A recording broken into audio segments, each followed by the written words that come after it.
everyone. This is Erin McKeon with Keller Williams. So today I've got a special treat for you. I've got my dear friend Kim Falahati here with Family Matters. So to kind of set the stage, as we know, moving is a huge stressor, right?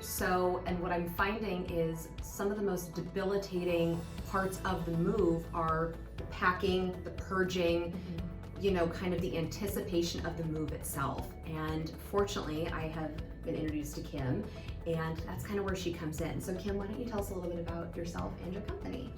Sure. My name's Kim Falahati, and I'm the owner and founder of Family Matters. We are your downsize and senior specialists.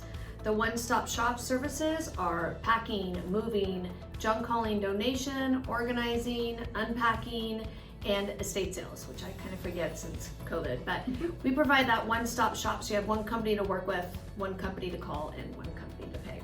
Trying to make it a little bit easy for you. That's all you do? All those things? Just a little. So you mentioned moving, right? That's kind of how we started this whole conversation. So what makes you different and Family Matters different from other moving companies? So having the one-stop shop, so say if your parents or you're moving, we can do the everyday moving that you need, but what makes us a little different is say your in-laws or your parents are downsizing and they've been in their home for so long and they need to move to assisted or independent living. So therefore our movers can be moving. I can have my organizing team unpacking, making the bed, making them feel comfortable in their first night of the home, kind of give you a break. Therefore that they have the two teams that are one company getting everything done efficiently. That's fantastic. So you have the moving piece, right? And you mentioned the junk removal. So, one of the things that I find is that people are dying to just purge their junk. Right. So tell us a little bit about that piece of your business. Right, especially during COVID, right? A lot of people, I'm sure, are downsizing. So it's our junk hauling and donation team. So it's actually one team. So the benefits of having a one team is that we have 3 different trailers. We have a 12-foot trailer, which you see everywhere with the different junk companies, but we also have a 20-foot and a 28-foot. Therefore, when we come to a job, if you have donatable items, we rather donate it than dump it and put it in the landfill. So we'll put that in our trailers and cover it and make sure that it's protected, and then just put whatever junk is needed in the junk trailer. So therefore, separating it won't damage the items, and we can take it to whatever charities that are needed.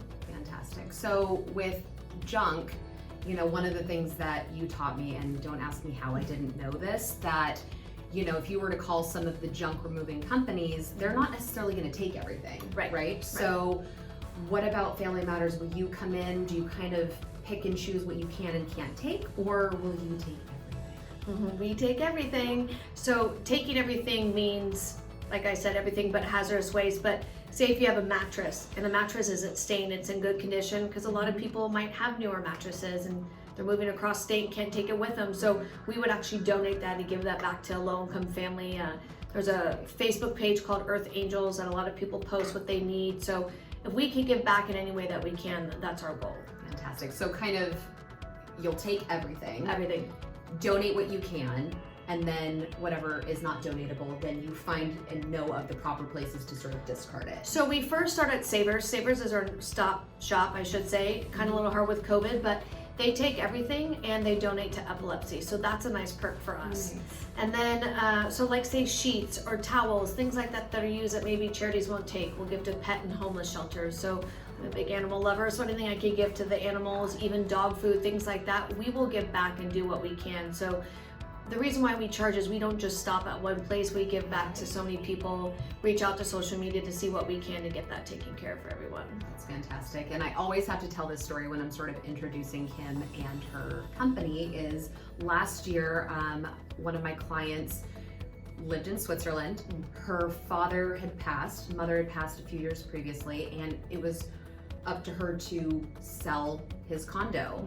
So she lived in Switzerland, he lived here locally, and really didn't know where to turn. And so she was here for a very limited amount of time. I introduced her to Kim, and Kim basically said, look, take what you want, take what your family's gonna want, leave everything else, don't even touch it, leave it as is, and me and my team will come in and discard or donate all of those things for you. So I've probably thanked her 100 times for that, but my client was so grateful because one, she didn't live here, and second of all, just the thought of having to go through and figure out where can I donate, where can I discard, everything was so overwhelming, and it was great. And then your team came in, literally and just took over, and she was so grateful. So that's just kind of an example of how Kim and her team operate, so which I always appreciate. Thank you. So Kim, we kind of joked a little bit about how you and Family Matters do so many different things and wear so many different hats and help people in so many different ways. So do you have one team? Do you have multiple teams that, a team that's sort of responsible for different facets of the business? How does that work? Great question. So we actually have 4 different teams. So the benefit of the one-stop shop is, say if you do need some of those multiple services, you only have one person you work with from beginning to end. Right. So we have the moving team, which is the packers and movers. They're great at lifting, that's what movers do. But then we have, like, say, the unpackers and organizers, where those are the ones that are making the bed, putting the clothes away, making it look nice. Then we have the estate sale team. So when it's not COVID and not so many restrictions, we can host the estate sale from conception to completion. And then we have our junk calling and donation team. So the 4 teams, and if you look at our logo, it's a heart, and it has 4 puzzle pieces, and the bottom puzzle piece is us helping you put those pieces together. So say if you need one or all of those services, we can make sure that we have all of that done together with just one company. That's so fantastic. So I get asked the question a lot by my clients who are moving either locally or out of state. Do you have a referral for a good moving company? Right. And I think that it's either because people have had negative experiences with moving companies, or in hindsight realize they didn't ask the right questions.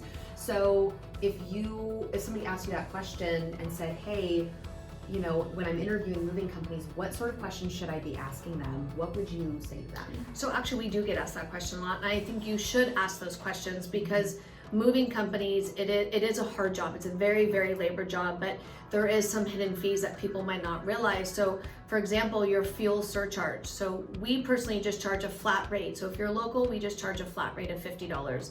If you you can use another company, they might be less an hour, but then their fuel might go by percentage. So say if they're working 8 hours, they're gonna go off that 8-hour percentage. So even if you're a mile, your bill can go up like to $100, $125. So you wanna make sure that you ask what additional fees are, if there is any fees. Another great question to ask is, when do you start charging? Like us, we charge the moment we hit your door, not from when we leave our warehouse. So some companies do charge that. So, and that can mean that, say, hey, you're gonna be in Danville and their company truck is stored at Pacheco. So therefore you're getting charged from Pacheco to Danville. So you wanna make sure that you get, I would say, start pricing at the door. So those would be the 2 things that I would suggest to ask. Fantastic. Those are really good recommendations for people, and I'm sure people find them super helpful because they don't know what questions to ask. So, another sort of question that I have is, a large piece of my business is also helping people who have either lost loved ones or, and they find themselves, responsible for having to sell their parents' home, empty it out, or they're just helping a loved one move from their current home to some sort of an assisted living. So where do you start? What sort of recommendations do you have for people that find themselves in that position where they are, helping move a loved one into an assisted living facility? Well, that's the common question, right? Where do I start? Right. It's very overwhelming. It's daunting. You're all of a sudden, say if you're even out of town and you come visit your parents and you don't realize how much that they've changed a little bit, so therefore the process is harder. You've lived in that home with them, or you grew up in the home, so there's all the emotions that it kind of blocks you from thinking clearly of, where do I start with all of this, and what goes first, and what do we do last. So a great example is a client I saw before you, is that he thought we could come in and sell multiple pieces, when in the end that's not the right timing to do it. We should wait till he moves. So we would come in and do a complimentary consultation, kind of map out a plan that's specific to you and your loved one needs. So it's great actually to come see us in the beginning, so we can help you from the beginning and say, hey, don't waste your time and energy putting all these items that you want for junk and donation, because we don't charge for labor. So leave it there. Let's focus on you. You're number one. You want to make sure that you and your family are taken care of first, and then we take care of the other pieces and put those together for you. Yeah, and I can imagine, put the pieces together. But no, I can imagine that for people, whether they're having to just move themselves, right, or they're helping a loved one move, is really just kind of road mapping it out, right? Because like you said, a lot of people think that they should start here when really that's like one of the last things they need to do. Absolutely. And they actually need to start over here. So I think it's fantastic that you're able to help families kind of roadmap it out, which is always super helpful. Yeah. So I am curious, you've decided to be sort of this one-stop shop as opposed to maybe just kind of, you know, focusing on one facet of this business. So why is that? Why did you decide to kind of be this one-stop shop for people? So my parents are seniors. My mom has dementia, dystonia, so she's kind of been through the ringer, and then she broke her femur.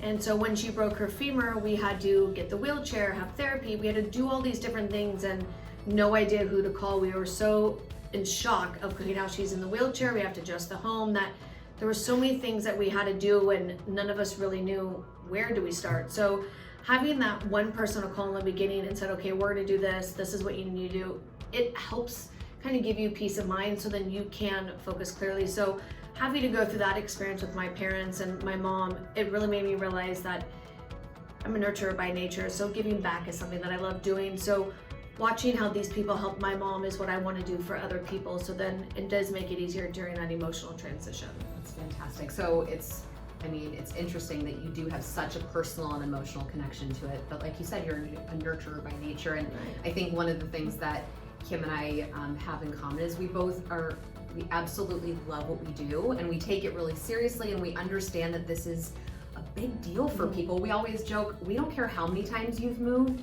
it's stressful, and there's a lot of pieces that, you know, a lot of moving pieces to conduct for a family, whether you're moving from a small home to a larger home, or downsizing, or going into assisted living, whatever the situation is. So it's so great to have a partner in you who can help myself and my clients, because they are very grateful for you. Right, no, always, I they love appreciate it. her. Well, if I might say that, you know, one thing I always tell the clients, whether you hire professional movers or not, moving sucks. It's emotional, you're stressed, it could be hot outside, it could be raining, there's so many different factors. So having a professional come in just to kind of take the stress off you so you can focus on things does help give a little bit of peace of mind. Absolutely. So thank you so much for answering some of these common questions that I get from my clients, and we'll make sure that Kim's information is included in this video. So if you have any questions, her contact information will be there for you. And of course, if you have any questions for me, don't hesitate to reach out. Thank you so much for watching this video. Thank you. Bye.